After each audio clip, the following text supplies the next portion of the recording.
Good evening, everyone. Welcome to our last day of RancHER. This is the third day of our second edition of RancHER. I'm really happy with this program so far. I think I've learned a lot on the last few days, and I hope you did too. I think the topics we have for today are really awesome too, and I think we're gonna learn a lot with Alicia and Kelsey. So if this is your first night joining us, I'm Juliana Ranches. I'm a host of RancHER, and I'm assistant professor, beef extension specialist at Oregon State University. I'm based in Burns at the Eastern Oregon Agricultural Research Center.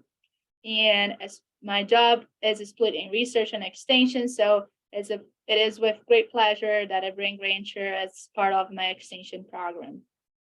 So again, if this is your first night joining us, just a few reminders before we move on. We will do questions at the end of each talk. We're gonna be using the Q&A box here on the bottom of your screen. So you can type your questions at any time during the presentations, and we'll go over those questions at the end of each presentation, okay? One more note, like we did last night, we're gonna do a prize drawing at the end of the night. So if you really want to get that $100 gift card, you have to stay with us to the very end of the night, and then we're gonna be doing that drawing. So when I call your name, just send me your email address, and then I'll send that online gift card. Well, I think with that, I would like to introduce Dr. Alicia Brandao, that will be presenting supplementation of essential fatty acids in cow-calf operations. Alice is from a small town in the state of São Paulo, Brazil. She gained her DVM in 2013 from São Paulo State University, where she also earned a master's degree in dairy cattle production and physiology. Actually, that's where we met. Me and Alice, we went to college together. So we way go back. I guess first day we were calculating how long I know Amy and stuff. So I think all the speakers of this edition, Alice is one that I know for the longest time, and it's a pleasure to have you as a friend. So in 2016, Oregon State University, actually ERC, became her first home in the US, where she started her PhD in animal science, focused on beef cattle physiology. She transferred to Texas A&M 2 years later, graduating in 2021. Currently still at the Animal Science Department of Texas A&M University, Alice is an instructional assistant professor. Her line of work and research focus on teaching and learning for higher education extension. Her overall goal is to make research-based concepts more accessible to people working in agriculture, especially in beef production, and to improve educational experience of undergrad and grad students in ag-related disciplines. Alicia, thank you very much for being with us tonight. It's a pleasure to have you here. I'm really excited that you accepted this invitation, and I think you have a lot to share with us. So the screen is yours, and have fun. Thank you so much, Juliana. It's kind of funny to call you Dr. Ranches, but maybe I should, I guess. Thank you, Dr. Ranches, for this opportunity. It is definitely a pleasure. Let me share the right screen first. It's definitely a pleasure to be here because some of the data that I'm gonna share is actually from that research station. So that would be really we're seeing your screen, but not the presentation. I don't know. Oh, I see why. Hang on. Let me move things around real quickly, because I thought I was gonna do it on its own, but it didn't. Okay. Here we go. All right. Finally. Okay. So let's get this all set. All right. Okay. Perfect. So thank you for that generous introduction. And today I'm going to talk a little bit about the work I developed during my PhD program, and a lot of what I'm going to show was actually developed in the same research station that Dr. Ranches is now located. So I think this is really nice for everybody. So before we jump into essential fatty acids, let's go ahead and talk a little bit about cow-calf operations and beef production. Basically, cow-calf operations are the bottom of the pyramid in beef production, right? And as we have this increasing demand for beef all over the world, we do have to be mindful of the role of those operations in the chain for beef supply. Also, they are they have a great impact on the supply, the land use, the sustainability of beef production as a whole. So finding and investigating strategies to improve how these dams are more efficient and more productive is definitely something that we are interested on. And how does lipids play a role in that, in our cattle nutrition? So before we go into cows now, let's consider a few things about lipids in ruminant nutrition.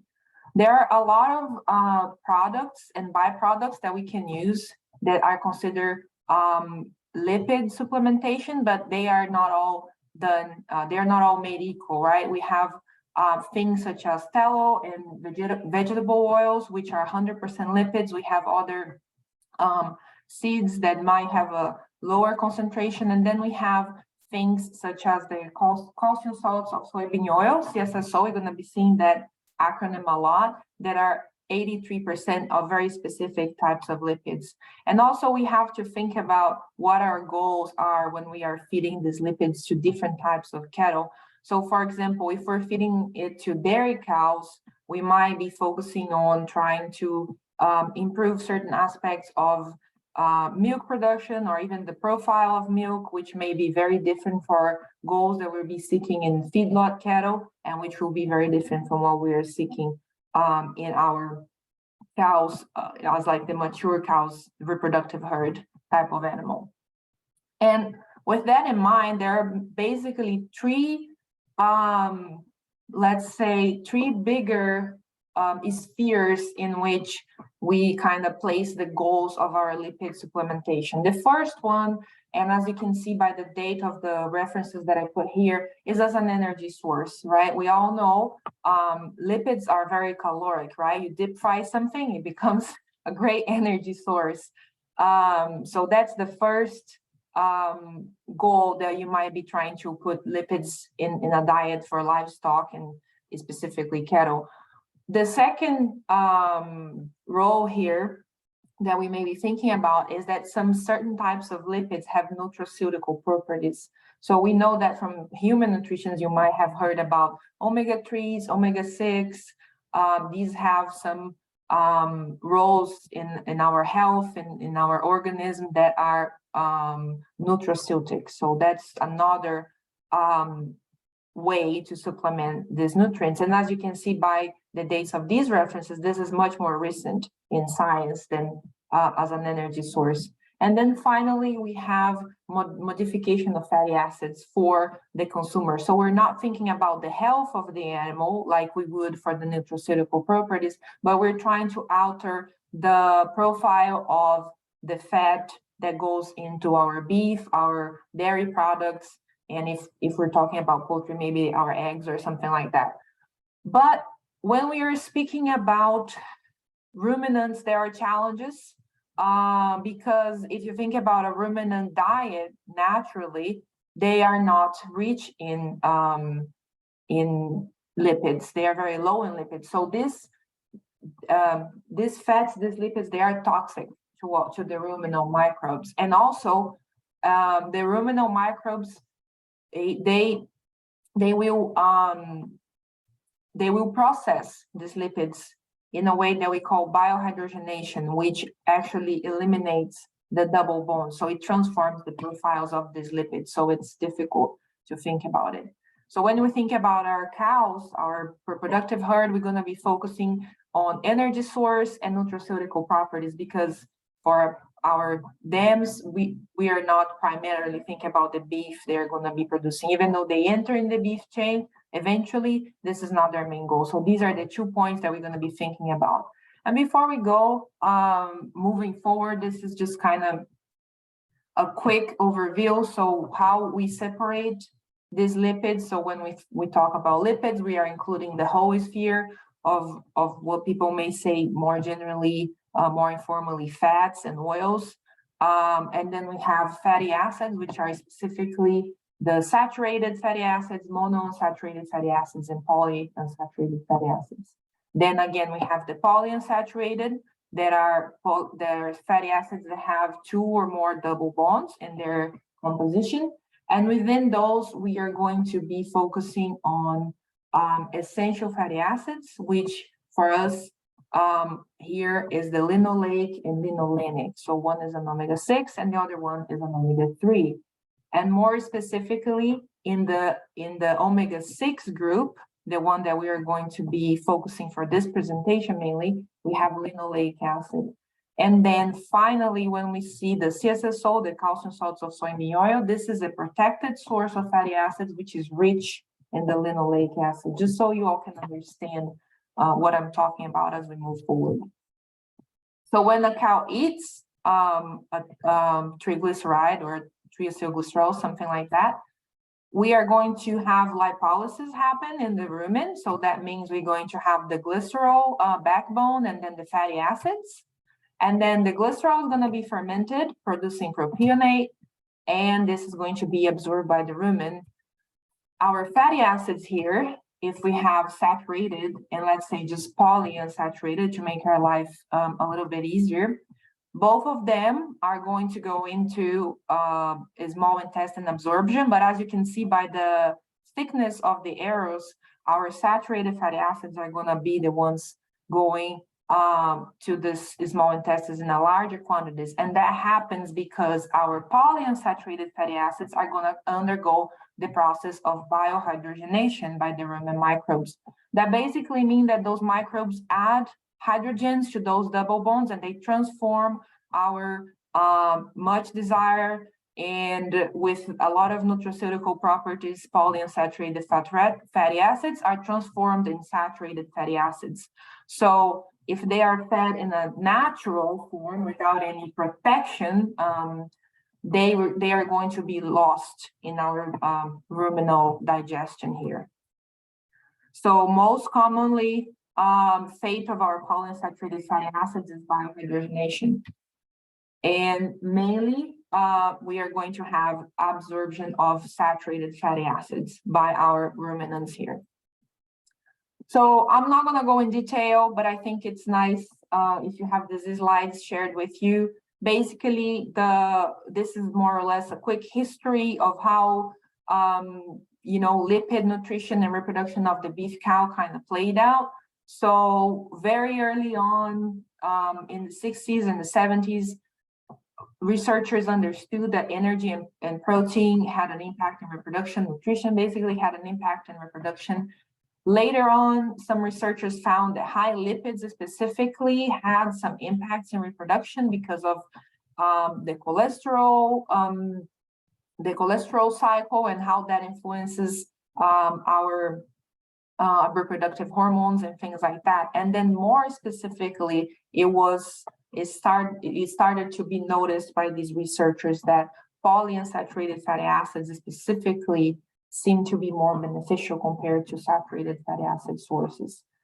Later on, there was a little bit of controversy on those results because omega-6 and omega-3 act a little bit different in eicosanoid metabolism, and some of them may have, a more stimulatory effect in that cholesterol cycle. Some may have even luteolytic effect and kind of go into the prostaglandin synthesis. So there was a little bit of controversy at some point in science about that. And then more recently, the group that I have worked with is studied a lot of the omega-6 supplementation specifically, and those results were very consistent. And based on that is why we use those calcium salts of soybean oil, which have 83% of fatty acids as a dry matter basis, and 25% of that is linoleic acid. So it's a very consistent source of this specific fatty acid in comparison to things such as seeds or oils that sometimes may vary in their profile and not yield the same results. So basically, when we investigate our calcium salts of soybean oil supplementation, which from now on I'm just going to say CSSO, we are trying to alter the fatty acid profile, increasing our concentration of omega-6 fatty acids. And we believe that this will upregulate mRNA expression of interferon tau and ISGs, or interferon stimulated genes, during pregnancy, and therefore improve our pregnancy rates. And for our late gestation cows, we are going to have altered profiles of fatty acids upon calving. We are going to also upregulate the mRNA expression. So that's our goal. That's what we hypothesize would happen with the studies I'm going to share here in a minute. And this would influence the expression of myogenic and adipogenic genes in the offspring. So genes related with muscle growth and deposition of fat in those muscle tissues.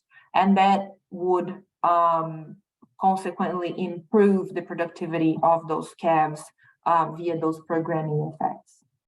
So let's start here with the first one, and I'm going to talk a little bit about the supplementation of this CSSO during our early pregnancy stage. So after artificial insemination, and how that influences the pregnancy success in both sows beef cows.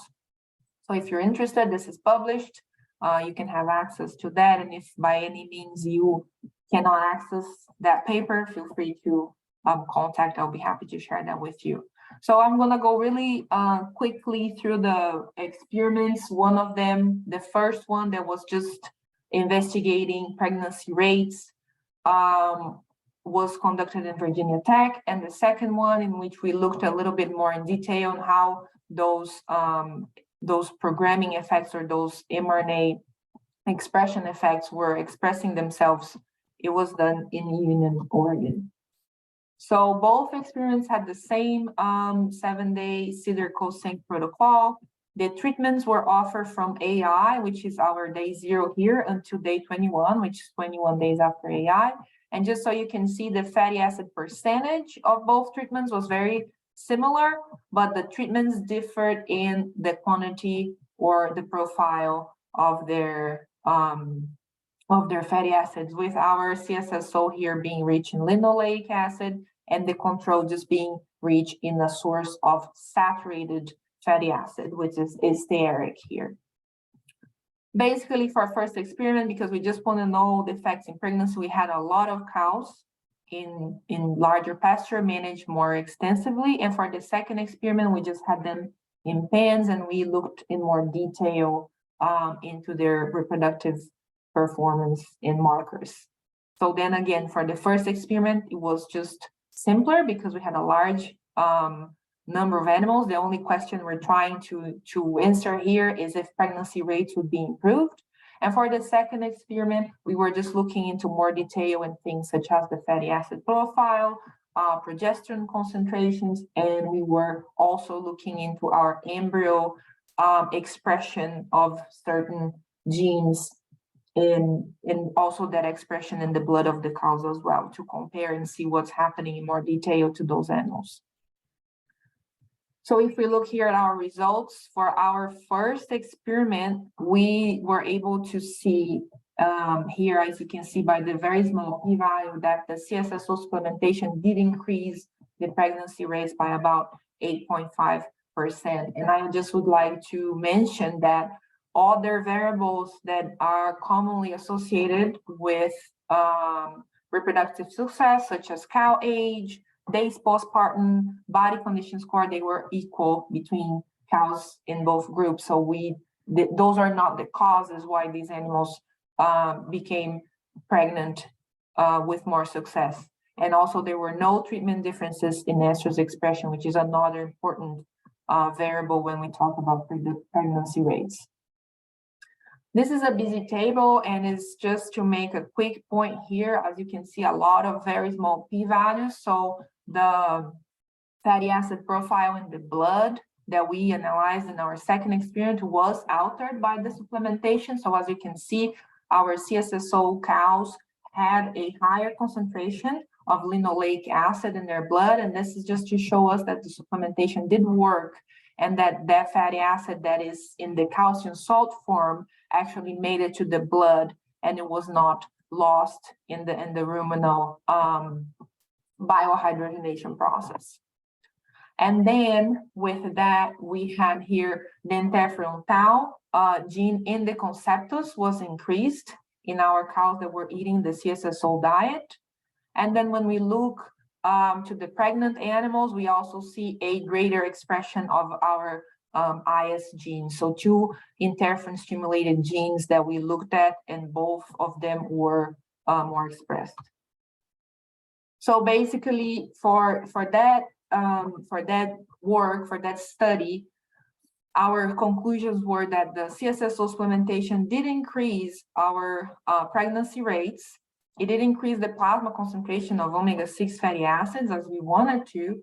It also upregulated the expression of the interferon stimulated genes on day 20 of gestation, and it's upregulated the expression of interferon tau on our day 15 of gestation. And no differences were observed on other potential variables that are known to influence pregnancy rates. Now, our second experiment here, we're going to go all the way to the end of gestation, and it's the same treatments as you're going to see, different quantities, but the same treatments. And we are going to be looking on how that influenced the offspring performance. So we fed the pregnant cows, and then we're going to look at how the calves did in those cows. So this is also published. If you're interested, go ahead, look into it with more detail. So this, as you can see by this note, was not conducted here in Texas A&M, where I am now working, but it was actually conducted in the very same station that Dr. Hansch now works. So we had late gestating beef cows. They were in their third trimester of gestation. Day 0 was when the cows were 195 days pregnant. They were all pregnant from the same AI event, so we knew exactly how many days they were pregnant. And from that day 0, that's when they were in the third trimester, until they calved, they received 3 times a week those treatments that you can see here. The treatments were formulated to be exactly the same in everything besides their fatty acid profile. Here it's pretty busy, but I'm just gonna kind of go over it. Basically, we started the trials making sure the cows that we were assigned to both treatments were similar regarding their body condition score, their body weight, and other variables that impact how their calves are going to perform. And we just fed them until they calved, right? So 3 times a week we fed their treatments. Once they had their calves, we collected the cow body weight, the cow body condition score, we collected colostrum and blood, and we also collected data on our calves, or sample in our calves, to analyze how they were doing at birth. So after that event, the treatments were ended and all these animals were managed the same. So the only differences they had in their lives were on that period. After that, they were all managed as a single group. They did everything together, same mineral, same supplementation, same pasture, same everything. They were weaned, we got a body weight, and then they were preconditioned at the same station. And then we got another body weight once they were shipped to the feedlot. And then again, in the feedlot, about a month before they were slaughtered, we collected another muscle biopsy to look at those genes related with muscle growth and fat deposition. And we also collected carcass traits upon slaughter. And throughout the entire life of the calves after weaning, when they were under human care, I guess, they were not with their dams anymore, they were observed for bovine respiratory disease every day by trained people. So let's look what happened with these calves. So basically, before we talk about the calves, let's look at the cows. The cows were the same in regarding their body weight and their body condition score when we collected that data from them and the major events, the initial body weight and body condition score, the calving and the weaning. And then for our calves, I mean, this seems disappointing, right? Because there were no differences in their performance data in any moment until they shipped to the feedlot. This is really busy. So, oops, I thought there was gonna be some rectangles, but they're not. But this is just to show, if you look at the p-value, how the fatty acid profiles were very different between the control and the CSSO animals, both in the cows and the calves. The cows were more impacted than the calves because they were the ones actually eating the diet, but we can see differences in the calves as well, similar to what we saw in their moms.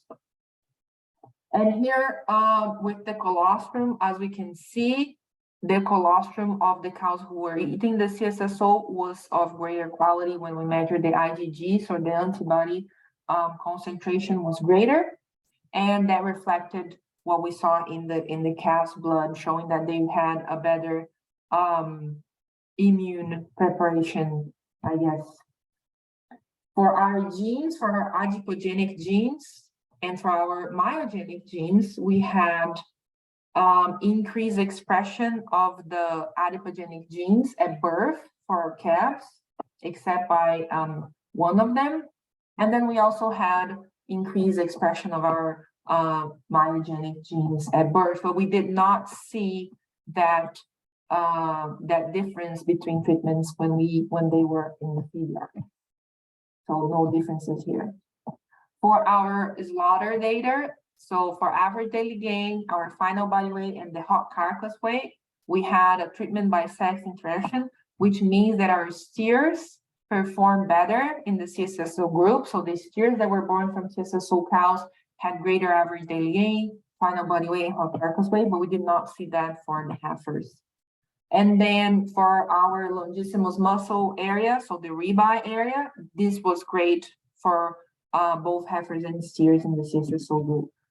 When we look at our BRD results, so the bovine respiratory disease, for our CSSO animals, we have that they needed the second treatment much less often than our control calves, so showing that perhaps they had a greater immune system.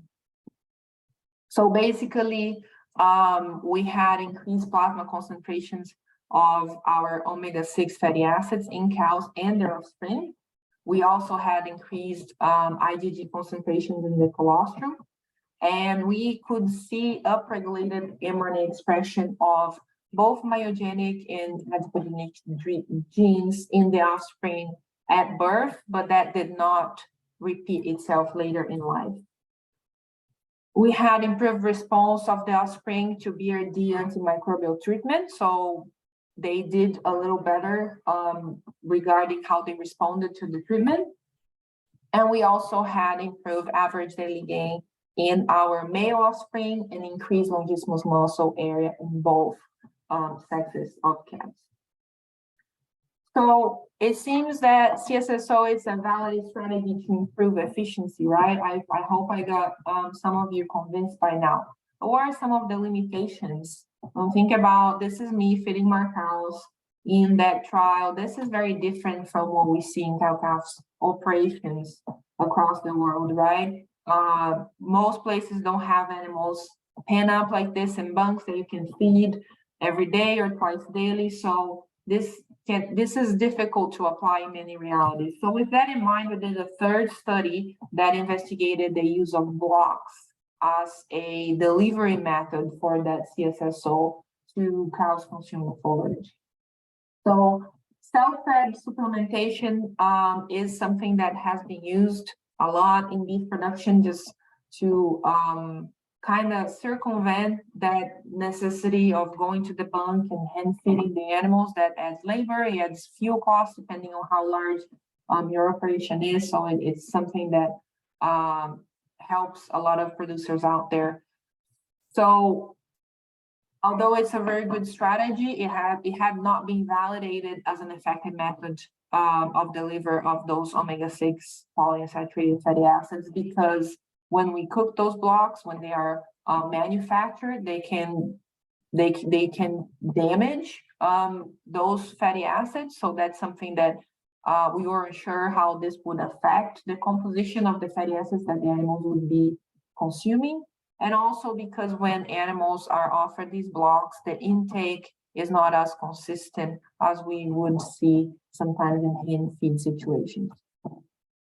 So to evaluate this block, what we did was some animals, the group that we call low moisture block, or LMB, is the animals that got the block supplementation. So they were all in pens. We had 9 pens, 36 cows.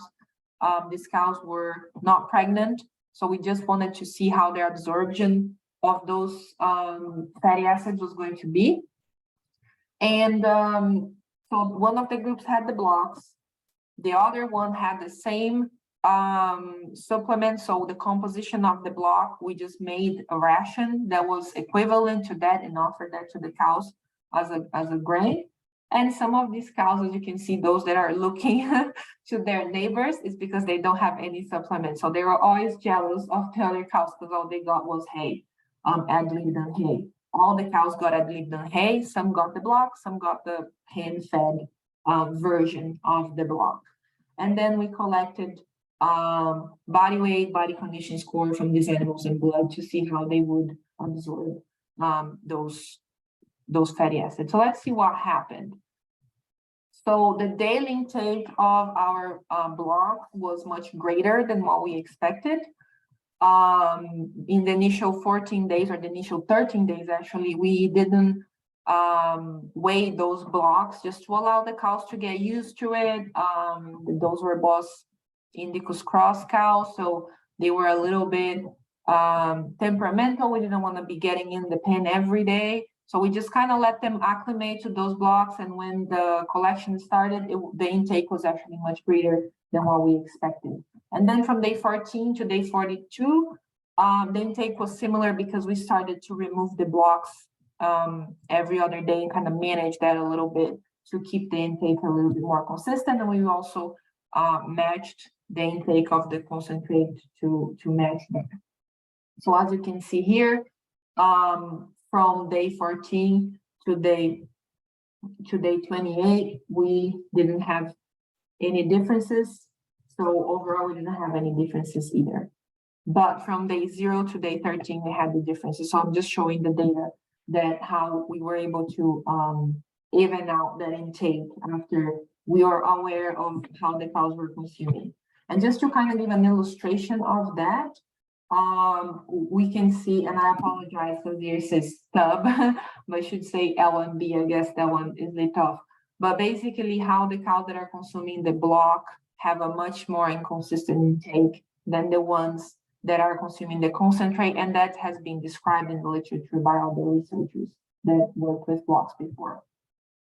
So basically, when we look at our body condition score and body weight, we didn't see any treatment differences in either of them. So we didn't, and this was part of our goal, we didn't want any of the groups to gain more than the other. They were in an ad-libitum diet.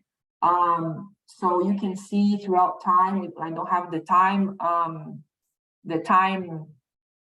effect here, but you can see that they gain body condition score and they gain body weight because they were in an ad-libitum diet. So that is kind of expected. So as you can see here, the final data that we were looking for, it's the plasma fatty acid profile. So basically, we wanted to see if, this block would be able to provide the same omega-6 situation that a hand-fed supplement. So as you can see from day 0, there was a difference. The LMB, actually day 0, they were the same. On day 14, there was a difference between all groups. So this was not what we wanted to happen, but it happened because the cows that were eating the block were consuming more. So that was because of the intake of the block was greater. As you can see here, the LMB group has a greater concentration of omega-6.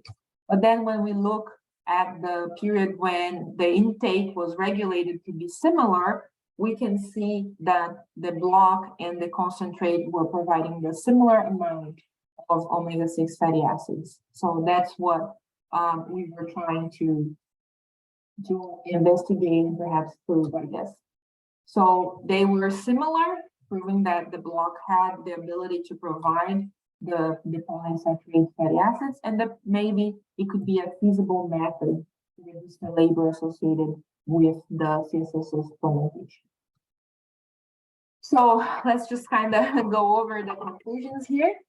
So for our first part of the experiment, when we're looking at the initial part of gestation, the supplementation of omega-6 through the CSSO supplement did increase conception to time AI.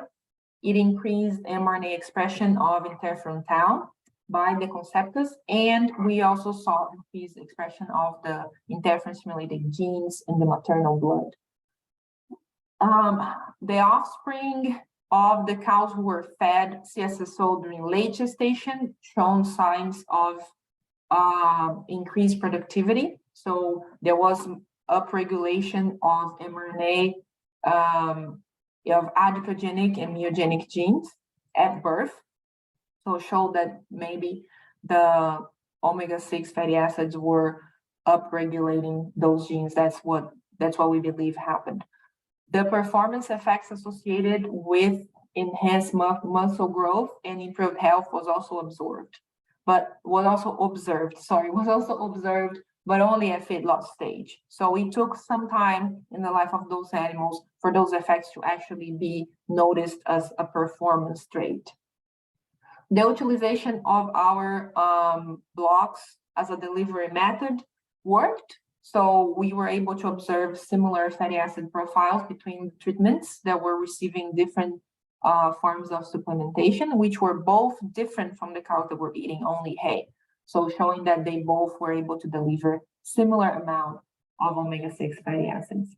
Unfortunately, commercial options for these blocks are still not available. There are challenges associated with manufacturing them, but I imagine that this is something I hope some company will be interested in pursuing further and maybe making those available, because I think they would be a great tool for cow-calf producers out there. So I just wanted to go ahead every time I give this presentation and thank again all the people who helped. These are not all the people, there were many more people involved, but I tried to gather here some photos predominantly with some female researchers and interns and colleagues, and also some males, because everybody's out there. But I just wanted to kind of give a final message that if you are a woman working with cattle, working with beef cattle, many times, like in this photo here, in the bottom left, actually in the bottom right, you may be the only woman in a farm or in a ranch, and you're gonna be working with a lot of male, and you have to learn to navigate that. So don't be afraid if you're the only female. Other people may be seeing you and maybe taking you as an example. And if you happen to be lucky enough to be working with other women, make sure to support each other and try to set an example, and be aware that we are all in this together. We want the same things, and we want just to make agriculture, beef production better. So I think men and women are together in this mission, and we should support each other. And before we conclude, since this is, I think it's a crowd that would be interested in that, I would like to just share this opportunity. If you're interested in learning more, if you like science and strategies, supplementation, things like that, you like to learn a little bit more about the physiology of animals, of beef cattle. Actually, it's not animals, only beef cattle. We have this course at Texas A&M. It's completely online. It's a certification course through our Gestation program, and I have been a part of it since 2018. I helped to organize it. And I think it's a great opportunity. Throughout the whole year, you do these online courses at your own pace. You have the opportunity to talk to faculty members. And then once you graduate, you have the chance to come to Texas A&M University and have some hands-on experience, eat some good brisket barbecue. And I think it's a great opportunity. So if you would like to know more, there's a QR code on the website, and feel free to contact me if you have any questions. And that's all I had for today. I really appreciate everybody's time. I appreciate everybody who joined today. It was a pleasure. Thank you so much, Dr. Hunches, for giving me the chance to share this. And I will be happy to answer any questions. Thank you, Dr. Brandao. That presentation was awesome. I really like how you line out all that data in such a short period of time. I'm impressed. Thank you very much. I'm a big fan of programming, so I really like that you share that data. Big fan of blocks. I think if we can bring that convenience to producers, it's a big thing that we're doing, right? Hopefully, some manufacturers will take on the fatty acids fortification of blocks. I think that has a lot of room to be explored, especially with late gestation cows or something like that. So that would be awesome. Thanks for your message from female speakers and all the attendees. It's not easy, but we can manage, and we are all here to work for the same purpose. So we'll make it work. Yeah, so we do have a few questions, I guess, on the Q&A box. If you want to go ahead and answer those, read those to us and then answer it. And then I have a couple questions here too. We have a question. So it says, great talk, Dr. Brandao. Did you measure conceptus size in the study where the ISGs and interferon were upregulated? Yes, we did measure the size of those conceptus. They were not different, and that's why we didn't share that data. Is not really a highlight of that project. I know that there were some other differences in previous projects that were done with Boston Indicus cows. I think that at the stage of because the way Boston Indicus and Bostars differ a little bit how the gestation progresses. The conceptus in our cows, in our Bostaros cows, were much bigger than the ones that were collected from the lower cows at the same time. So we believe that that's why we didn't see a difference in the size, because we were past that point to pick that difference, which was observed at the lower cows in a similar time frame. That's interesting. I do have a question here. Regarding timing of supplementation. So how do you think the time of supplementation influences the result you share, especially for the study that was done, supplementation was done shortly after AI? Do you have any comments on that, maybe longer supplementation or something like that? So for the supplementation period, that was actually studied extensively by some other researchers that came before me in that group. I think I cited, it's actually Lopes and others that did a lot of work in Brazil. you know who I'm talking about. They did a lot of work in Brazil with that, and they determined that that period was the sweet spot for that supplementation because it covers the maternal recognition. So you just give a little bit of buffer time, the maternal recognition between 15, 20 days of gestation. So you just kind of do 21, 3 weeks to make it easier. Is the most economical and most efficient way. So longer supplementation did not yield better results. When they went to 28 days, it didn't justify those extra 7 days. And when they tried to reduce to 14, then you lose a little bit of that safety of having the 21 sweet window, I guess. So 21 is the number. Yes, that's what we determined. Perfect. One more question related to the use of blocks. You show that it is a good way to deliver those fatty acids, right? But unfortunately, it's not commercially available yet, hopefully in the future. But for people, we have blocks for other things like protein blocks and stuff like that. And you show a little bit of your data that you had trouble with intake in the beginning. So do you have any advice for people that use blocks, like on how to manage, when to put, how frequently go check on those blocks? I guess that would be a question. Yeah. So for us, it was very interesting, and I think some people in Dr. Cook's group are still working with those blocks, trying to figure out, because we did them in pens, and that's very different from doing them in a big pasture. So we had a much greater intake than what we expected. We believe this was kind of the block was almost like an enrichment for those cows. They were bored and they were there licking the blocks. So in a pasture, really depends on the size of your pasture. If you have a larger type of pasture, I would say try to put in a spot that the cows are going to pass by so they can find them. But if you're working more intensively with a smaller pasture, maybe you almost want to hide the blocks from the cows, or leave it off the beaten path, because once they find them, they may just consume that a lot more intensively than they would. So it really depends on your operation system. I would say in the beginning, if you're new to the block, maybe try to check it more often, at least twice a week or so.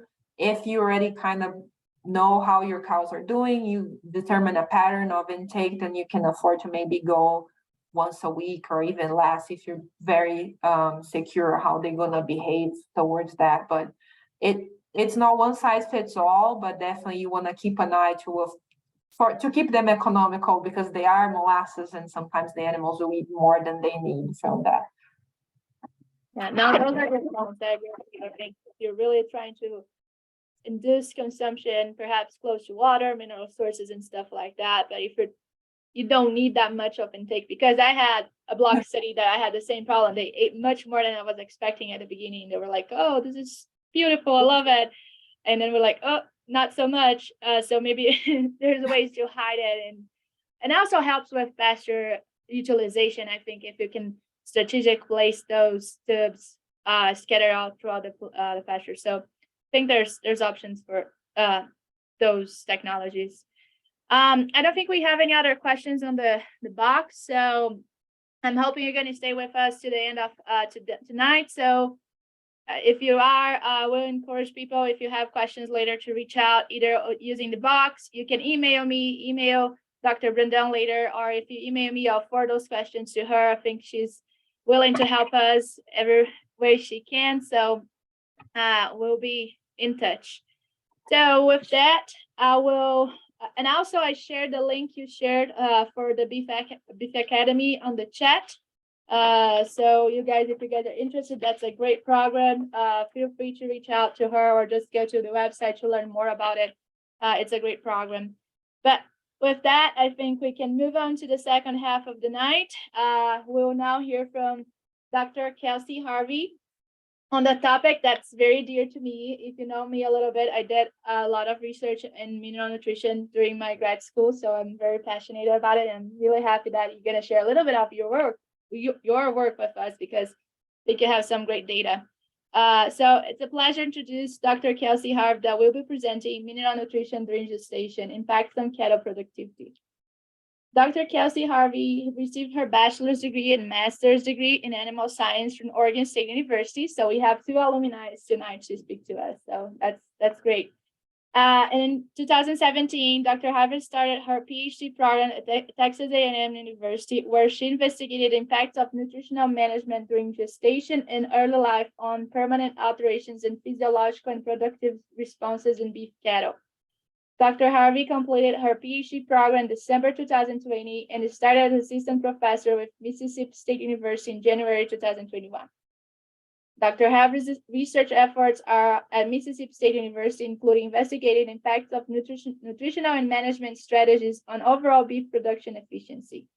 Dr. Harvey also teaches 2 undergraduate courses and 2 graduate level courses in the Department of Animal and Dairy Sciences. That's awesome. Thank you, Kelsey. The screen is yours, and have fun. Thank you very much, Juliana. So here we go. So first, I just want to say thank you so much for the invitation to participate in this webinar. I have been a big fan of it, and I'm very honored to be here with you all today. And like Juliana said, mineral nutrition, similar to her, is something that's very near and dear to my heart. Wasn't where I expected my path to take me. I was more focused on heifer development, but I really found that mineral nutrition throughout all stages of the cow-calf production cycle is really something that research is, always changing. Our methods are always changing. We're discovering new things about it, and there's a lot left on the table with mineral nutrition. So to get started, you all know that cow-calf production systems, they're the foundation for both United States and worldwide beef production. Cow-calf production systems, they determine the number of cattle that are actually available for harvest. And they really depend on each female in the herd to produce one healthy calf per cow each year in order to be the most profitable and meet that increased demand for animal protein.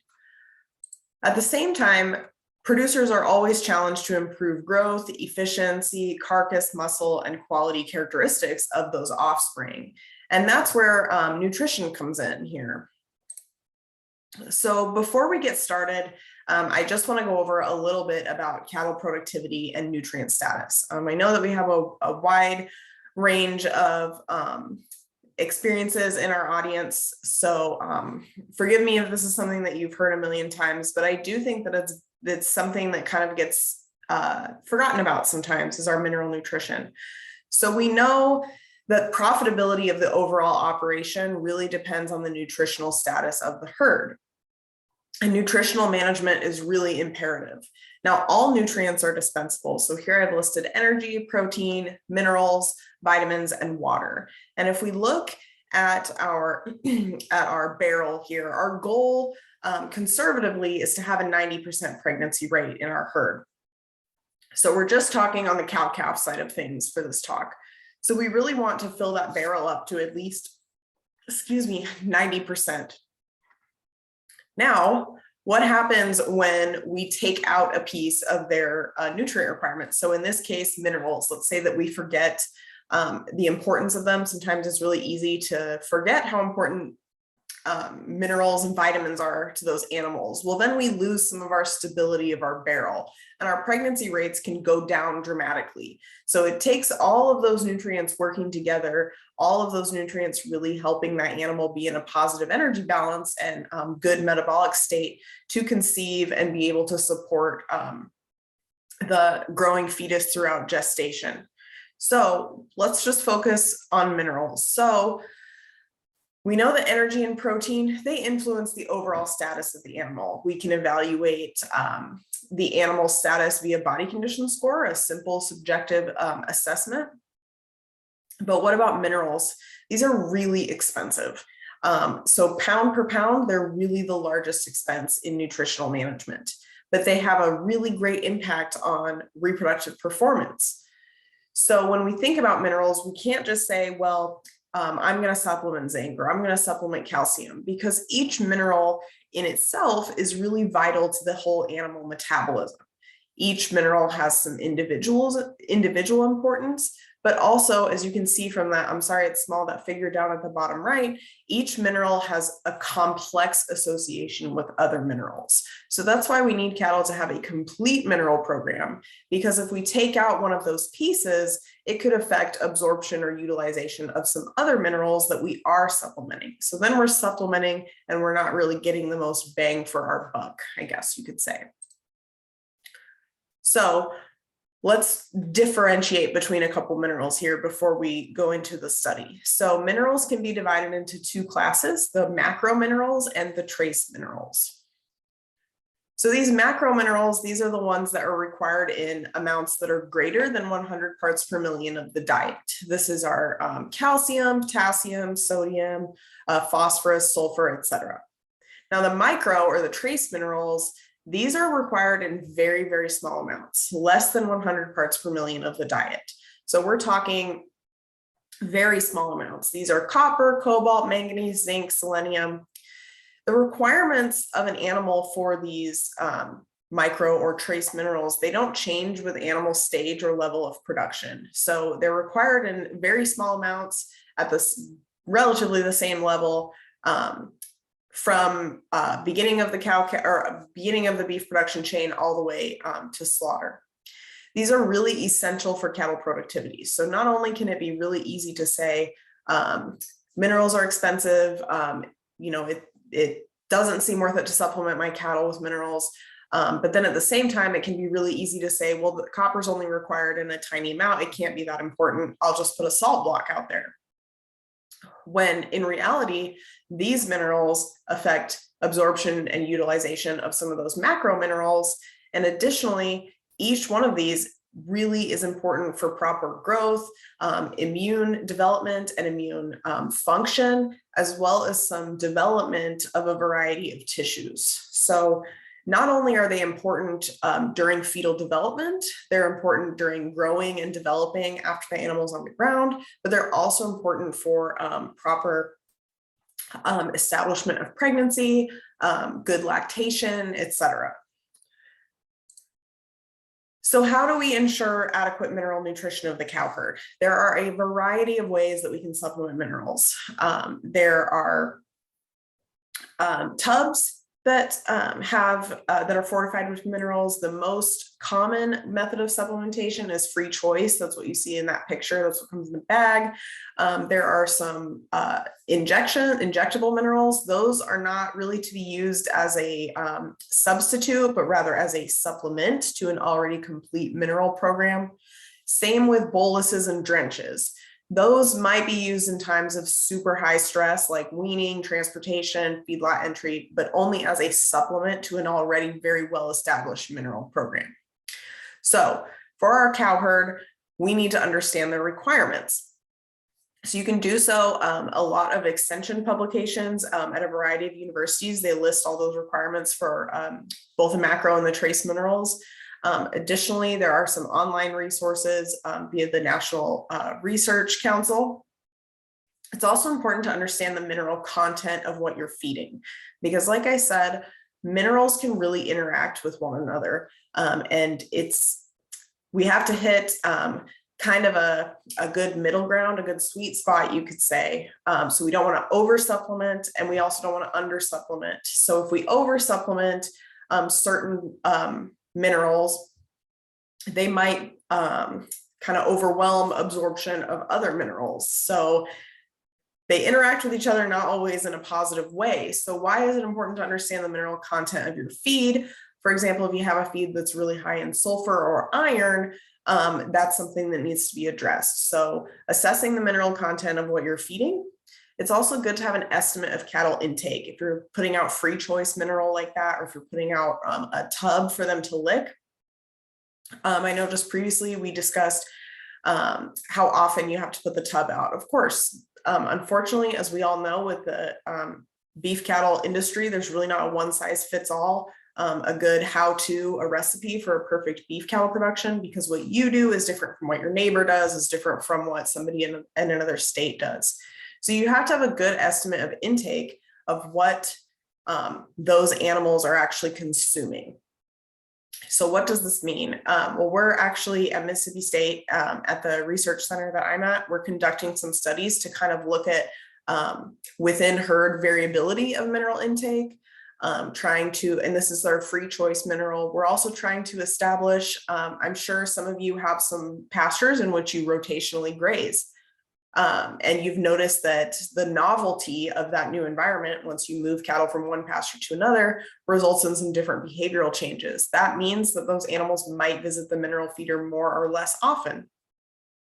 A lot of variables influence mineral intake. There's a lot of inter-animal variability. This can be due to physiological age or stage of production, as well as actual age of the animal. So it's really difficult sometimes to determine what is needed for the cow herd, but always having a consistent offer there of what they need. A good mineral will really never do you wrong. So you have to determine what is needed for supplementation. This is not just in terms of mineral, but also in terms of protein and energy. So it might be more feasible if you're going out and you're feeding a supplement to those animals 5 days a week, 7 days a week. Sometimes the most feasible way to ensure that those animals are getting all the groceries they need is actually to provide a supplement that has the minerals already in them. It's also really important that we supplement only what is necessary, because these minerals, like I said, are a huge expense for these beef cattle operations, for your beef cattle operations. And so over supplementing is just like lighting money on fire for yourself, but it's also, like I said, some minerals can interact with each other and affect absorption or utilization of other minerals in a positive or negative way. So not only would you be lighting money on fire, you would be lighting the entire bag of mineral on fire at that point. So we just talked about nutrient needs for the cow. This figure I like to show because it shows a spring calving cow herd, early spring calving cow herd, and then we have a fall weaning. So we have our critical period during the last trimester of gestation, when the fetus is really growing at an exponential rate. That cow is getting ready for lactation. Cow calves, we need to get her to gain body condition score back so that she can conceive. We can have high conception rates to first breeding, so we can maintain that 365-day calving interval. We have to prepare her for breeding, that is. Then again, on the right, we have another critical period. That's the start of the last trimester. So that's when fetal growth is taking off again. Then in the middle, we have what is commonly thought as a non-critical period. So we have milk production is going down. So milk net energy requirement is decreasing in this period. The calf is starting to increase forage consumption to compensate for some of that lowered milk production. Fetal growth is really slow at this point. The calf gets weaned. The cow is just kind of hanging out, still growing a fetus. But what we've actually discovered, unfortunately, is this is really not the case, because throughout this entire time, if we just think about the fetus that is growing inside that pregnant animal, a lot of developmental processes are happening right off the bat as soon as conception happens. And those processes are so complex and they are so carefully fine-tuned that any disruption or nutrient deprivation or even nutrient excess can really alter the entire trajectory of that animal. So for example, if you are a producer who develops their own replacement heifers, okay, you know that it's important. The ovaries of those animals have to be well functioning in order for that animal to reach puberty, have high conception rates to first breeding, and really wean at least 3 to 5 calves to pay for her development, right? So if we go back and we say, well, this is our non-critical period, unfortunately, during that time when that cow conceives, ovarian development of that heifer calf that is currently a fetus that you might keep as a replacement heifer, ovarian development is usually complete by about 80 days into gestation.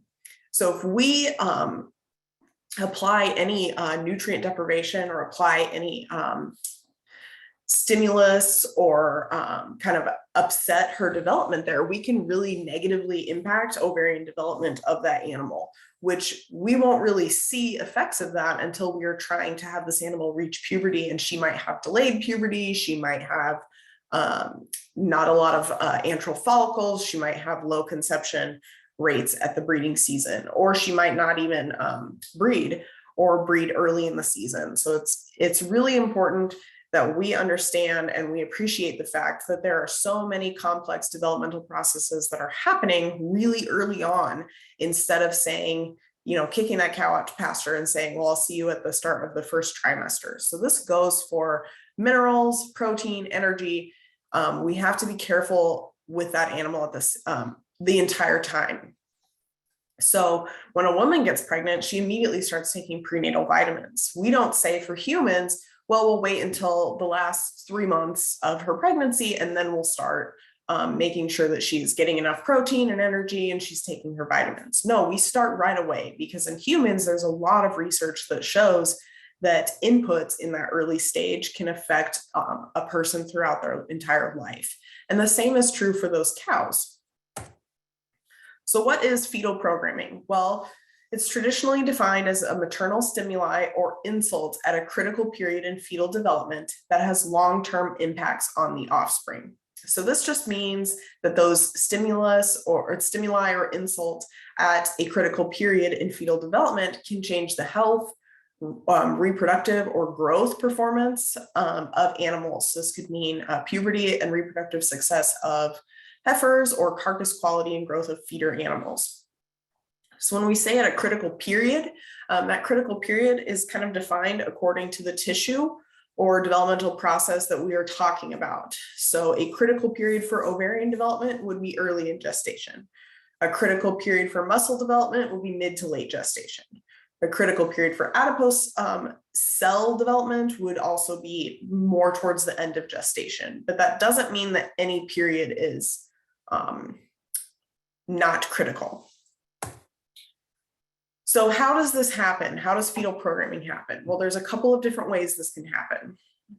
Those insults or stimulus can lead to changes in organ structure. So this can mean a change in the vascularization of a tissue or an organ. This can be something like a change in the structure of the placenta. So as you can see there from that photo at the top right, there we have a developing fetus, we have a developing placenta around there, and that's really the maternal fetal interface. And that's how the fetus is going to get a lot of its nutrients there. So if we have a disruption in placental development, that can negatively impact development of that growing fetus. Fetal programming can also happen through a change in cell number and size. That could be something as simple as increasing the number or size of muscle fibers. Muscle fibers are formed those primary muscle fibers are formed very early on. And then secondary muscle fibers are kind of built on top of those. So those primary muscle fibers serve as more like the scaffolding. So, and that number is set at birth. So what happens during the second to last trimester of gestation really sets the tone for how that animal can grow. If we don't have the proper scaffolding, or if we lack some scaffolding, then we will lack being able to put those secondary muscle fibers on, and we won't be able to build and grow like we want to. The next one is clonal selection. So this means that after you cause a change in the DNA, the way that DNA is read, that you can pass it on to another cell or through another generation. So it's inherited through generations. So fetal programming usually happens through what a lot of people are referring to as epigenetics. So recently, we're claiming that this is really the most important effect. This means that we are changing the structure of the DNA. We're not changing the sequence. We're just changing the structure, which is affecting how it is able to be read and genes are expressed. And these changes in the structure can really persistently affect that individual throughout their life. It's mainly through processes like DNA methylation and histone modification. So again, not changing the sequence, just changing the structure, which affects the way that those certain snippets of sequences are able to be accessed and read. So we just talked about how all periods are critical. So I have this kind of broken down by first, second, and third trimester. If we're just talking about muscles, we have primary myogenesis occurring in the first trimester. Then in the second trimester, we get some secondary myogenesis, some more adipogenesis, which is also going to kind of set the tone for the way that animal is able to marble. Then in the third trimester, we get further growth of those muscle fibers and more adipogenesis. So nutritional manipulation during these periods of what I like to call plasticity. So when an animal is really plastic and is able to be kind of manipulated and their trajectory kind of altered and stretched, these include those embryonic, fetal, and even neonatal periods. They can exert some really profound, both short and long-term consequences on skeletal muscle development, adipose tissue development. We have a chance here to increase some growth performance, carcass marbling upon slaughter.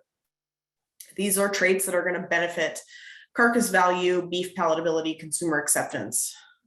Additionally, we just talked about development of replacement heifers. That's a really critical component of a cow-calf system, okay? They represent the opportunity to incorporate new genetics into the herd. And we know that with increased longevity comes improved efficiency. So, like I said, maternal nutrient status during early development is going to affect the productivity of her own female offspring. So our goal here is to really identify some specific nutrient strategies that are targeted at these very critical windows, because it really provides a unique opportunity to optimize efficiency and profitability of beef production systems. So during gestation, the fetus is completely reliant on the dam for its supply of all nutrients, including trace minerals such as copper, cobalt, manganese, and zinc. And these, like I said, are really essential for developmental processes. This means protein synthesis, bone formation, lipid metabolism, DNA synthesis. So if we get inadequate maternal intake or inadequate maternal transfer of these elements to the fetus, we might have impaired fetal development and therefore impaired postnatal performance. So what about inorganic versus organic minerals? Okay, so trace minerals have been traditionally added to cattle diets to meet requirements, okay? But sometimes the source of mineral supplementation may affect the way that that individual animal performs. So organic trace minerals, there's actually been considerable interest in these because there's indications that they may be of greater bioavailability. This is because of their chemical association with an organic ligand. So that means they're more easily absorbable, given that those inorganic trace minerals or inorganic salts have to be converted to an organic form before being absorbed or utilized in the body. So there's been a lot of interest in the past few decades about incorporating inorganic or organic trace minerals into ruminant diets to improve production efficiency. That doesn't mean that we can supplement less of them. That doesn't mean that they're always worth it sometimes. So the jury's kind of out regarding these, but it definitely is an area that deserves more research and more attention, because these are pretty pricey, organic trace minerals, compared to their inorganic counterparts, those salts. But research has shown in some instances that they really are beneficial for animal productivity. So along these lines and supporting this rationale, our research group at the Eastern Oregon Agricultural Research Center, where Dr. RancHER is at, actually, we reported that supplementing late gestating beef cows, so they're in the 3rd trimester of gestation, with an organic complex source of copper, cobalt, manganese, and zinc instead of no supplementation, optimized animal productivity. So it's important to note here that animal diets were not deficient in any way in terms of trace minerals. These were added on top. So these were provided kind of a little bit in excess, because sometimes, depending on the forage and the supplement that you're offering, you might already be meeting that animal's requirements for these trace minerals, but it also doesn't hurt to supplement these. So this initial project that was conducted used beef cows that were supplemented with sulfate sources of copper, cobalt, manganese, and zinc. That's that inorganic source. Organic complex copper, cobalt, manganese, and zinc, or no supplementation.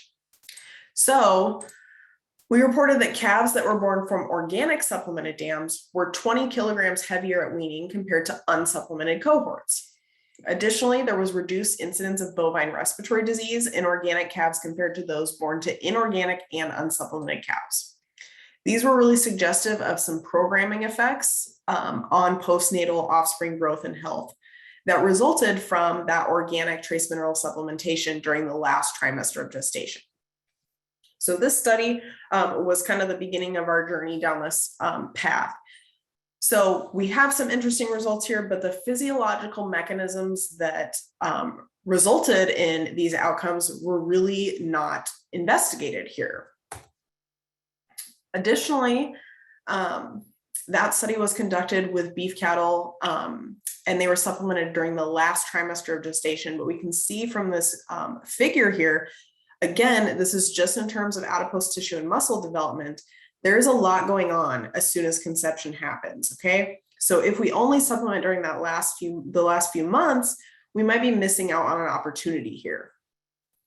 Additionally, those calves born to the organic supplemented cows were heavier at weaning. We all know, that body weight and age are really critical determinants of pubertal onset in those animals, in beef animals. So we hypothesized that maybe that increased weaning body weight that we saw with those organic calves would translate into accelerated puberty attainment of heifer calves that were reared as replacement heifers, because in that previous study, all calves, male and female, were sent for slaughter. So this is where the second study comes in. So we decided that we were going to try to supplement throughout the entirety of gestation, and we moved this study from Oregon State University to Texas A&M University, and we were using cows that had a little bit of Bos indicus influence, and it took a lot of them adapting to us and us adapting to them, because we were used to the cows that you all have up in Oregon. And so it was definitely an adjustment for me because I had never been to Texas. I had never been to the South. So we ended up only being able to supplement those animals during the second and third trimester of gestation, but we still felt good about it because we were capturing more of a window. And you'll see here from a figure that I'll show that we did heavy sampling in order to try to figure out what was happening in that Marcus 2016 paper.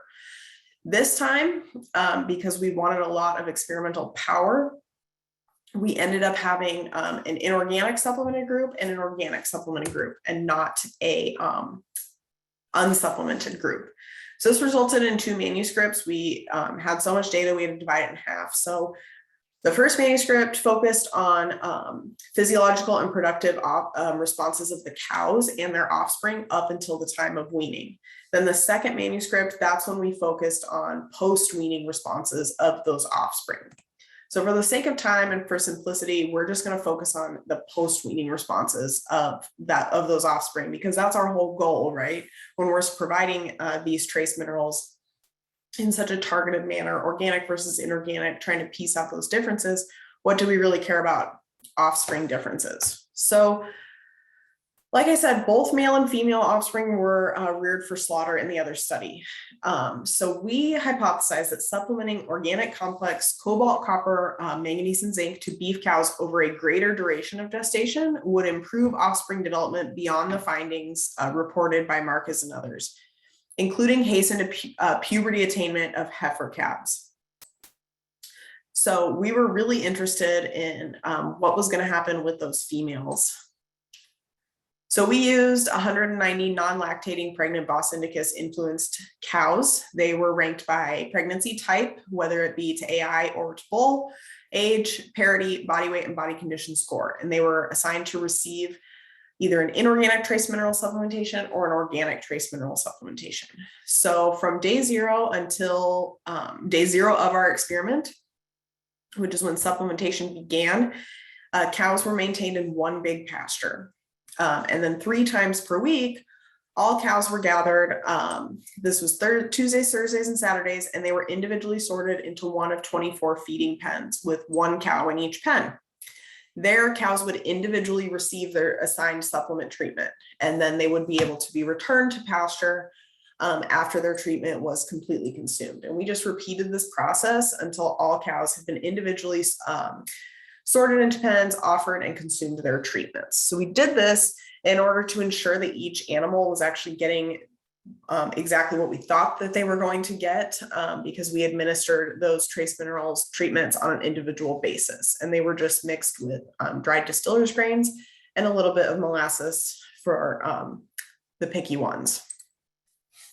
So this was our sampling scheme. So it was pretty heavy. You can see here we did a lot of liver biopsies. A lot of cow performance data was collected. We did do a weigh suckle weigh because we wanted to make sure that any offspring differences that we were seeing were not attributed to differences in lactation ability of those animals. And we also wanted to see the way that the liver responded to the trace mineral supplementation throughout the entirety of the experiment. Whereas in that previous study, we only collected samples at the beginning and the end. So here we were really interested in beginning, middle again, and we did a lot of biopsies and sampling on those calves. But again, for the sake of time, we're just going to focus on what happens to the heifers and steers. So we're going to focus on after weaning, after preconditioning. That's when those calves were separated into two groups. Our steers had a short backgrounding period, and then they were shipped to the feedlot.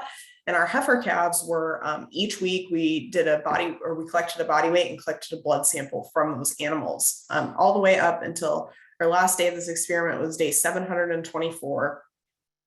And I know Dr. Brandao and I were very happy for this experiment to be over.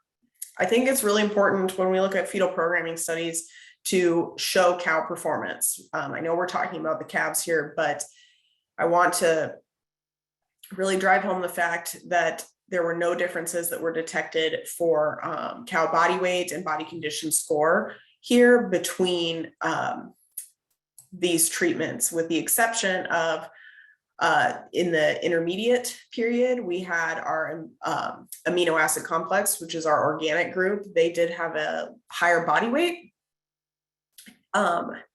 This was before calving compared to the organic calves, but at calving and at weaning, all body weights were the same.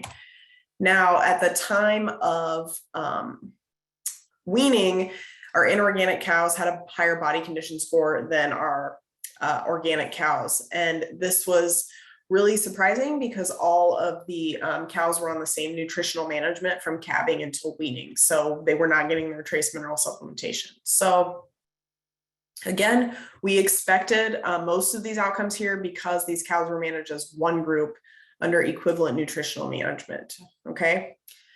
But collectively, there's really a lack of major differences obtained until the time of weaning, and this can be attributed again to that similar nutritional management, okay? Although that treatment difference in body condition score really doesn't follow that rationale, all cows were in adequate body condition score for beef cattle females. So let's move on to calf performance. We did not have any treatment differences for calving rate, calf birth body weight, weaning body weight, no differences in adjusted weaning body weight, average daily gain through preconditioning, or final preconditioning body weight. So all of the calves from these offspring, all of these calves from these dams, they performed the same from the time they hit the ground until the time of weaning. So now let's kind of skip ahead here. We did take liver biopsy samples for mRNA analysis of some genes that are associated with copper and zinc metabolism in the liver. And we also did some muscle biopsies to kind of look and see if we were getting any differences in terms of muscle development or adipogenesis. So what's interesting here, again, these animals, the dams received the treatments, not the steers themselves. So these animals, it's now about day 690, and those cows stopped receiving treatments upon calving. So what's interesting here is we got some differences in hepatic mRNA expression of metallothionein 1A, which was greater in steers from the inorganic compared to the organic or amino acid complex cohorts. But no differences were detected for copper transporter protein or superoxide dismutase. So all of these genes kind of collectively are associated with copper and zinc metabolism in the liver. And their hepatic expression is positively associated with hepatic copper and zinc concentrations. So we can kind of speculate that the greater mRNA expression of this metallothionein in those steers could be associated with maybe an increased feed intake and accumulation of trace minerals in the liver of those animals. We did not look at trace mineral concentration in the liver of those animals at that time. Additionally, there were no treatment differences for expression of genes associated with myogenesis or adipogenesis in the steers. So these outcomes really suggest that there was similar muscle development and adipogenesis in steers from both treatment groups on day, it was about 690. And they're supported by these equivalent phenotypic traits that I'm going to show you. And it's important to note here, we did not just take these biopsies to look at gene expression at one point in time. We actually sampled these calves at birth, 24 hours after birth, when they were about 30 to 45 days old. We sampled them again at weaning, and we had another sample at preconditioning and then in the feedlot. So I'm just kind of highlighting some of this data. It was very extensive though. So again, we have no treatment differences. This is for steer performance in the feedlot. We didn't have any treatment differences for steers that were treated for bovine respiratory disease, no performance differences, and no differences in carcass characteristics. So those, the gene expression work that we did really supports this equivalent phenotypic response and those carcass merit traits. You can see here in this table that we really had a very low incidence of bovine respiratory disease. Compared to the previous study, like I talked about, Marcus and others, where they had a really high incidence of bovine respiratory disease, and they were able to piece out those differences. We kind of figured that these steers had an 84-day backgrounding period at the same unit where they were born and weaned.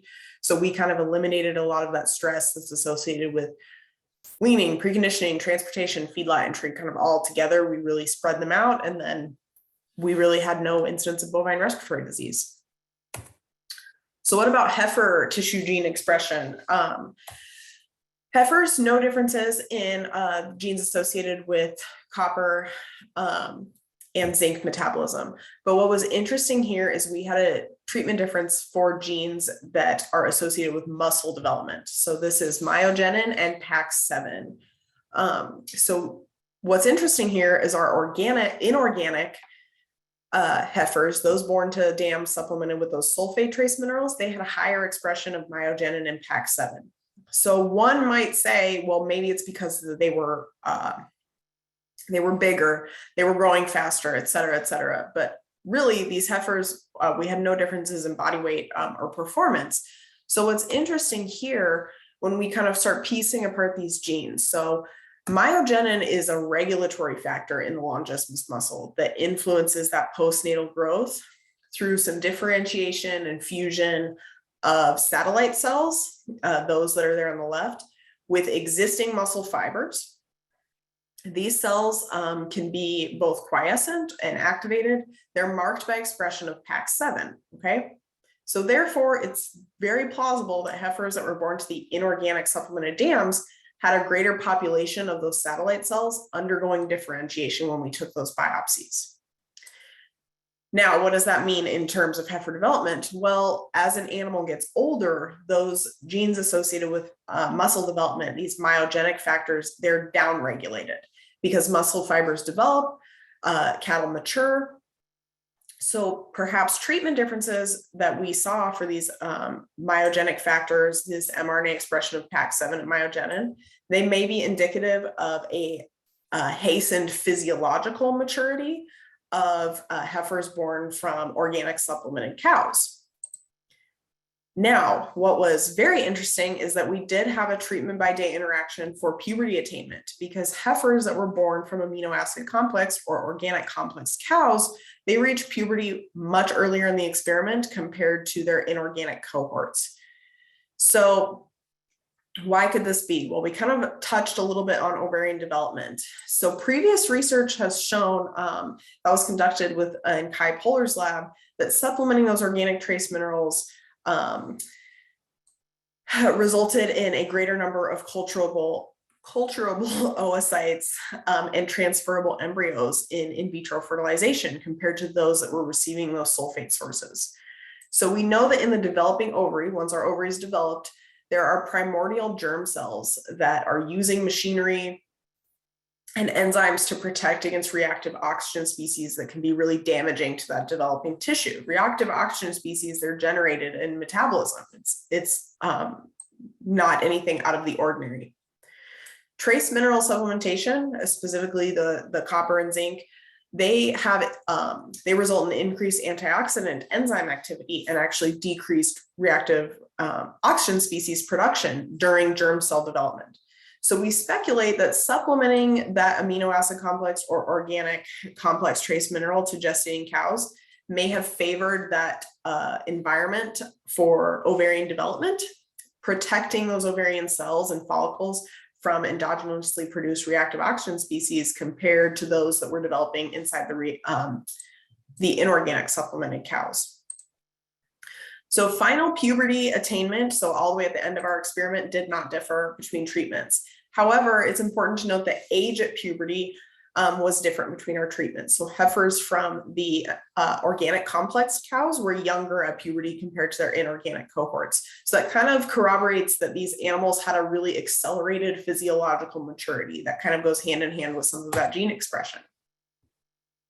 So results from that experiment are very novel, and they're suggestive of some programming effects on heifer reproductive development from supplementing the organic or amino acid complex trace copper, cobalt, manganese, and zinc to dams during gestation. It did not impact steer progeny performance, however, any variables including carcass merit and feedlot average daily gain.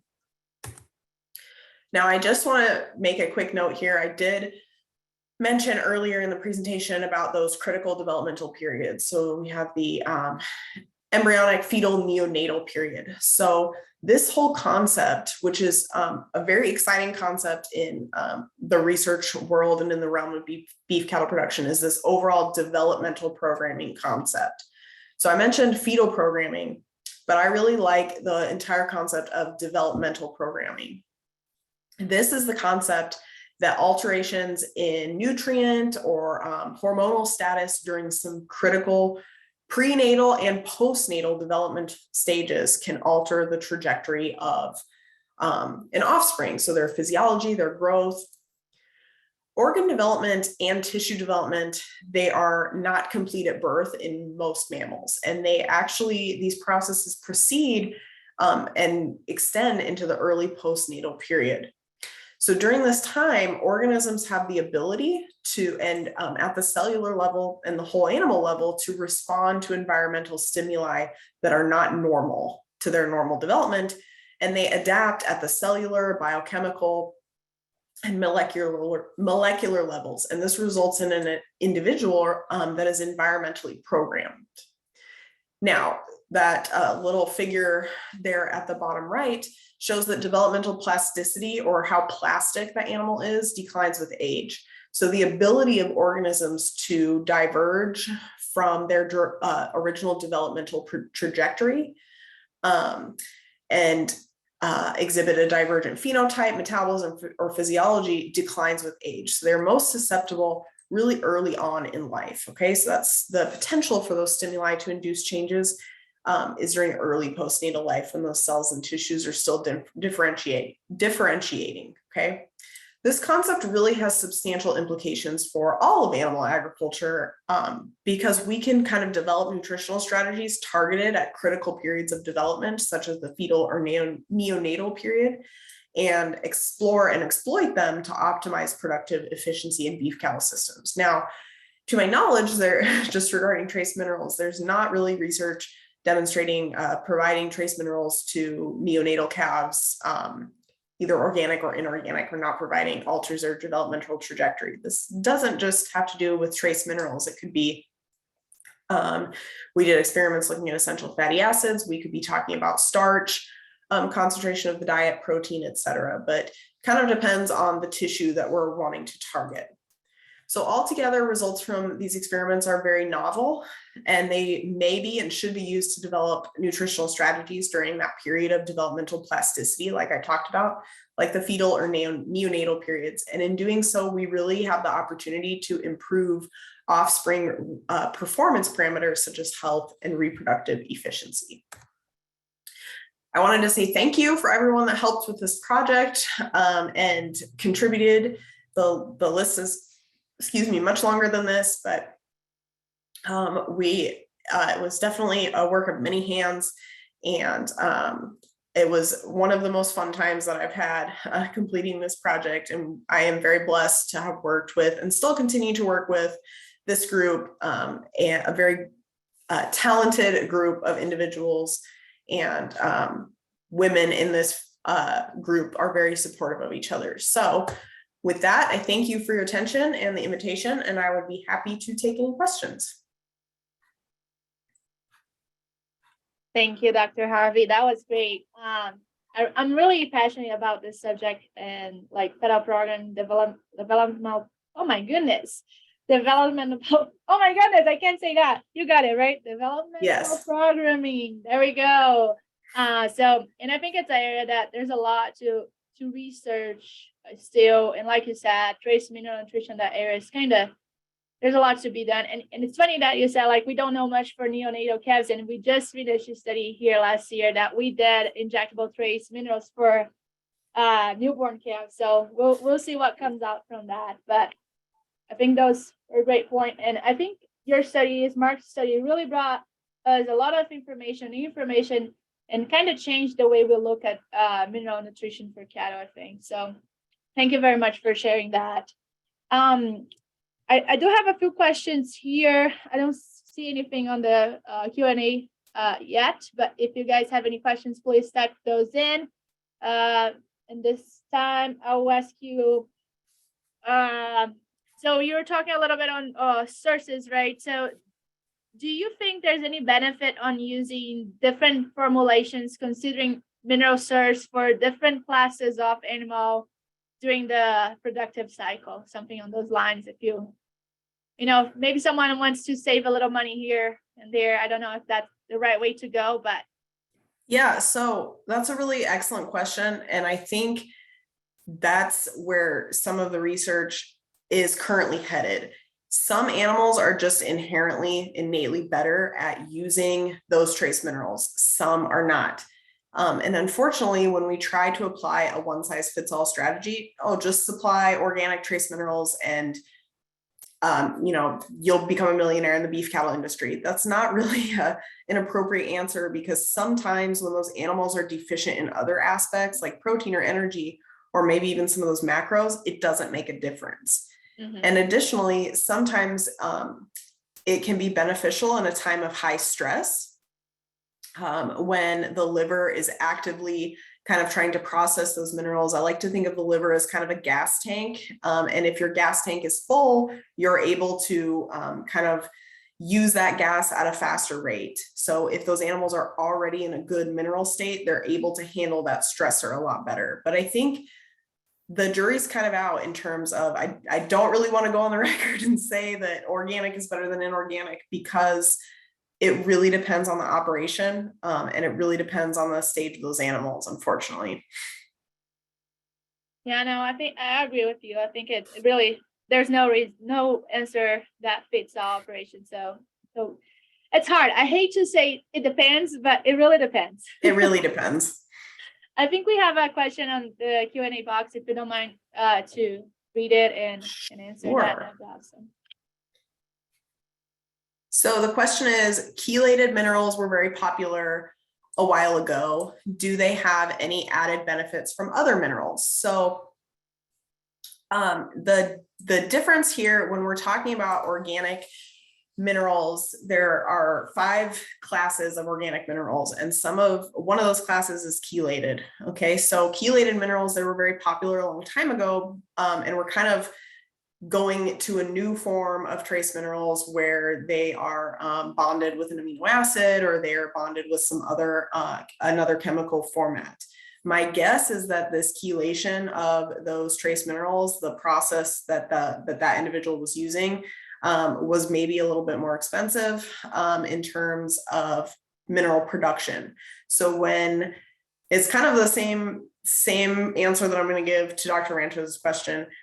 Those chelated minerals that were very popular a long time ago, they were going off of the rationale that they were more bioavailable to that animal. So the animal was better able to use the groceries that you were giving them. Unfortunately, these organic trace mineral trends that we see, we kind of get a big upswing, and then they're not very popular, and then they're really popular, and then they're not really popular. And it's because the research is so variable. for example, if we have a group of high-risk stocker steers and we're supplementing them with trace animal or with trace minerals, we don't know their previous health and management history, so it might not be worth it to supplement them with those organic trace minerals. So I think what we're getting to at a point in animal agriculture, unfortunately, we're really behind in terms of technology adoption. But if we can kind of hone in and really precision feed some of these animals what they actually need, that might be more beneficial. But again, I really don't want to go on the record and say feed this or feed that, because it doesn't work for everybody. No, I agree with you. But yeah, and I think I'm really curious to see your data on the cattle variability on feeding take and visits to feeder. I think that's really interesting. Maybe that's when we could eventually start fine tuning mineral supplementation, but that's a dream, I guess. We shall see. Yes. I do have one more question here. What's your big no-no for mineral supplementation? Like, don't do this. My one is don't do cafeteria style, please, people. I think I've stressed enough about that. What did you say, Juliana? Cafeteria style supplementation, where they do all yes. the minerals separate. Like, please don't do that. That's very, very, very bad. Yes. I would say my big no-no is just putting salt out. That's one that I see all the time, is that producers put on a salt block. And then unfortunately, when they sell those animals, and those calves go through a high stress period, they're incredibly deficient. We have some data down here in Mississippi that we're working on that shows that only 20% of calves that enter the sale barn have adequate liver copper. And that's shocking. And so I know it's expensive, I know it is, but that's one of the hard parts about the beef production industry is we're so segmented that what you do at the cow-calf stage really affects downstream, and you're not going to see any of that return. So I know it's hard, but my big mineral no-no is just putting salt out. Yeah, I think that's good. I think it's a good advice. We need to have something. Dr. McDowell would say minerals it's a cheap insurance, and I really agree. I mean, that will save you a lot of headache down the line. So yes, hopefully we'll get that out there one day. I guess we don't have any more questions on the box, and I don't have anything else here. So I guess we can go ahead and do our prize drawing. If Alice is there. Alice? Yes, I'm here. Good. We do have 27 people online. So Alice, if you can give me a number from 0 to 2, that's easy. 0. Okay, make my life easier. So Kelsey, then 1 to 9. 3. Okay, and that is Pav Shuba. So I believe it. That's related to you. Wonderful. So Beth, if you can send me your email, I'll send you the gift card in a moment. That'll be awesome. With that, girls, I want to say thank you very much. It was a pleasure to have you both here.